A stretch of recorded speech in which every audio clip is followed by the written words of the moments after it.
back. I'm Mike Renner alongside Sam Monson. Today we're going to talk about one of our picks for a breakout season in 2018, William Jackson of the Cincinnati Bengals. And calling it a breakout season in 2018, almost a misnomer. It's going to be a breakout to the general public because 2017, what he did in only 698 snaps was nothing short of historic for our grading system. It really was. It was incredible. And I'm loving William Jackson because he's making us look pretty smart at PFF. That always is good.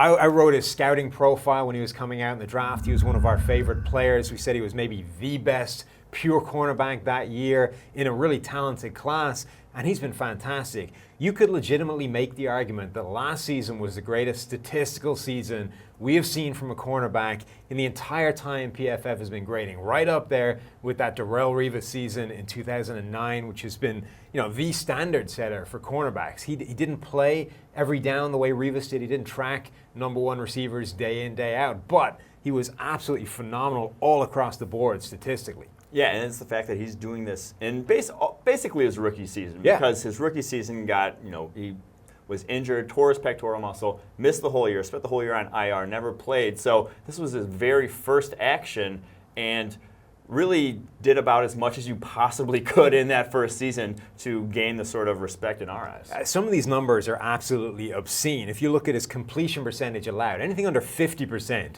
is doing really well for a cornerback. This is a league where 70% completion percent from quarterback is not unheard of. So if you're down below 50, you're doing a pretty good job. William Jackson allowed the lowest completion percentage we have ever seen from a cornerback over a season, 34.9%. That's lower than Darrelle Revis in that 2009 season. But that's not the only statistic. His passer rating allowed was also in the 30s. That's one of the best marks we've ever seen.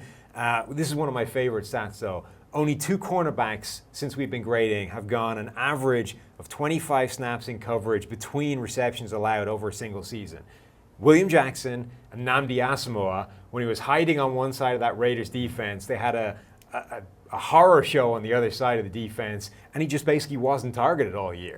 Yeah, and while the stats are ridiculous, some might say, oh, it's because he was the nickel corner. He wasn't, playing on the outside. But the thing is, he was playing on the outside. He wasn't, when he was the nickel corner, he didn't come in and play the slot. He played on the outside and was starting by the end of the season. And when he went up against the best of the best, Antonio Brown. Do it. Sam, what's the stat? You know the stat. Antonio Brown covered him twice, obviously, 2 games against the Pittsburgh Steelers.